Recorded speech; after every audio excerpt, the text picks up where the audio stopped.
কিছুদিন ধরে যে প্রশ্নটা সবচেয়ে বেশি আমি সম্মুখীন হচ্ছি সেটা হলো ভাই আমার বেগুনের ডগা বা ফল ছিদ্রকারী পোকা নিয়ন্ত্রণ করতে পারছি না, বা আমার সিমের ফল বা ফুল ছিদ্রকারী পোকা নিয়ন্ত্রণ করতে পারছি না, এর উপায় কি? তো যে সকল ভাইয়েরা বেগুনের ডগা বা ফল ছিদ্রকারী পোকা পাশাপাশি সিমের ফুল বা ফল ছিদ্রকারী পোকা নিয়ন্ত্রণ করতে পারছেন না, আজকের ভিডিওটা তাদের জন্য অনেক গুরুত্বপূর্ণ। কেননা আজকে আমি একেবারে 100% সমাধান দিয়ে যাওয়ার চেষ্টা করব আপনাদের। কেননা আমি একজন কৃষক, আর কৃষকের কষ্ট একটা কৃষকই বুঝবে, এটাই স্বাভাবিক।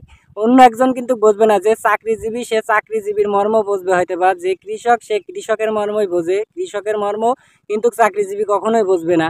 তো যে সকল ভাইরা আপনারা সিমের বা বেগুনের পোকা নিয়ন্ত্রণ করতে পারছেন না, তো সেই সকল ভাইদের জন্য বলছি যে স্ক্রিনে দেখতে পাচ্ছেন ইনসিপিউ, এটা সিনজেন্টা কোম্পানির খুব ভালো একটা কীটনাশক। কিন্তু আপনারা যারা ব্যবহার করেন তারা অবশ্যই বুঝতে পারবেন যে কীটনাশকটা কেমন, কিন্তু যারা ব্যবহার কখনো করেননি তারা বুঝতে পারবেন না ব্যবহার না করা বন্ধু। তো আপনারা সপ্তাহে এই ইনসিপিউটা সাথে অ্যাসিডাপিরামিড হোক বা অ্যাবামাকটিন গ্রুপের যে কোনো পাউডার জাতীয় একটা কীটনাশক, এই দুইটা কীটনাশক একসাথে মিক্সড করে সপ্তাহে একদিন ব্যবহার করে। যেরকম ইনসিপিউ আপনি আজকে দিলেন, 2 দিন পরে আপনি মনে করেন হেরোন ব্যবহার করলেন, 3 দিন পরে আপনি সাইফার ব্যবহার করলেন, এমনভাবে কিন্তু আপনাকে স্প্রে করতে হবে। এবং যেদিনই আপনি স্প্রে করেন না কেন সাথে কিন্তু একটা পাউডার জাতীয় কীটনাশক আপনাকে বেছে নিতে হবে, অবশ্যই বেছে নিতে হবে। আপনি যখন দুইটা মিক্সড করে ব্যবহার করবেন তখন আপনার ক্ষেতে যে পোকাগুলো আছে খুব সহজেই কিন্তু সে কীটনাশকে মারা যাবে। অন্যথায় আপনি যদি শুধুমাত্র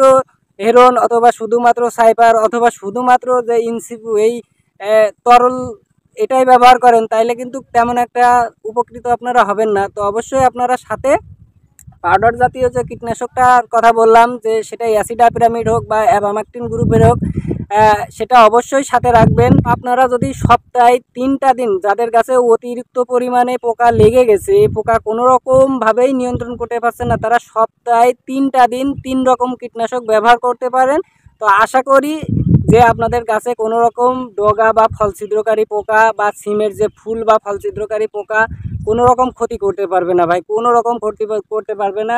আপনারা খুব ভালো করে জানেন যে বেগুন এবং সিমে খুব বেশি পরিমাণে কীটনাশক কিন্তু আমাদের ব্যবহার করতে হয়। যে সকল ভাইরা বেগুন চাষ করেন এবং সিম চাষ করেন সে সকল ভাইরা খুব ভালোভাবে জানেন যে আমি সত্য বলছি কি মিথ্যা বলছি, যে কেমন পরিমাণে কীটনাশক ব্যবহার করতে হয়। এমন কীটনাশক কিন্তু আপনার অন্য কোনো ফসলে ব্যবহার করা লাগে না, বা অন্য কোনো ফসলে ব্যবহার করার কোনো প্রয়োজনই পড়ে না।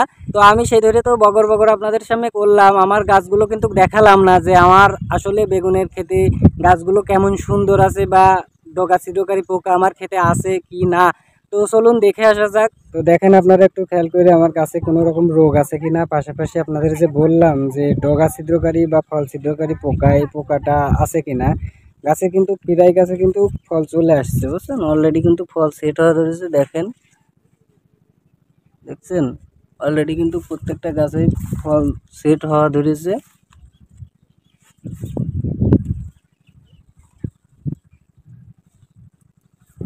এখানে আপনারা একটু খেয়াল করে